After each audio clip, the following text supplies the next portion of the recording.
everyone, welcome to Math Talk. I'm your host, Brian Heisler, and today we're going to continue the series on some popular questions for the GED math test. And we're going to look at how to calculate the surface area for a couple of different figures. If you haven't had a chance to check out my other two videos, go ahead and check them out now. And if you have, let's get started. We have a question that says a swimming pool in the shape of a cylinder has a diameter of 12 feet and is 4 feet deep. To the nearest square foot, what is the surface area of the swimming pool? Okay, so I highly recommend that you use your formula sheet that you're given for the GED test to help find the formula for the surface area of a cylinder, which is shown here. It's 2 pi r h plus 2 pi r squared. And so we need to fill in the values for pi and r and h. All right. So pi is 3.14, r is the radius, and so because they tell us the diameter is 12 feet, the radius is half of that, or 6, and the height is 4 feet because that's how deep the pool is. All right, and then plus 2 times pi, 3.14, times the radius squared. Okay, so we're going to continue to simplify that. 2 times 3.14 times 6 times 4 is 150.72. I recommend using your calculator to find that out. And then 2 times 3.14 times 36, which is 6 squared, is 226.08.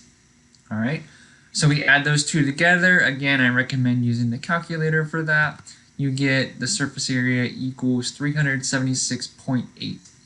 Now they ask you to the nearest square foot, so we're going to round that up to 377 inches squared because 0.8 rounds up, and so 377.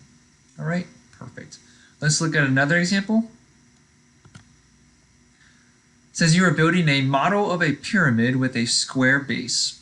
The side of the base is 5 inches, and the slant height of the pyramid is 9 inches. What is the surface area of the model pyramid you are building? So it's important to note here that we have a pyramid with a square base because different pyramid bases, create different formulas to use because of their shape.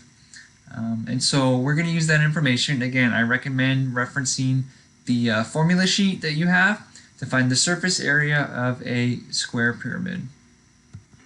And that formula is surface area equals 1/2 times P times S plus B. So what do those letters actually represent? Okay.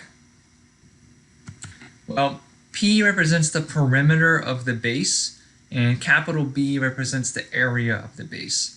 S is what you're going to use to represent the slant height of the pyramid, the other number that you're given. All right. So let's figure out what the perimeter and the area of the base are. The perimeter is just, the perimeter of a square is either 4 times its length, or you add up the length 4 times. So 4 times 5 inches is 20. And the area of the base, area of a square, is the length of its side squared, or the length of its side times the width, which are just both the same number. So 5 times 5 is 25. All right, so that information helps us greatly. Let's go ahead and plug it into our formula and also plug in slant height and figure out the surface area. So surface area equals 1/2 times P, which is 20, times S, which is the slant height, which they tell us is 9, plus the area of the base, which we found to be 25. Okay? Continuing to simplify this down, surface area is 90, which is 1/2 times 20 times 9, plus 25, which gets me 115 inches squared. So I hope this helps as you get to any questions that ask you to calculate the surface area of cylinders or pyramids.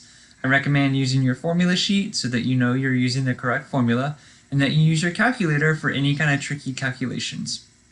Be on the lookout for my next video where I look at how to calculate the surface area of some other figures. And as always, thanks for watching.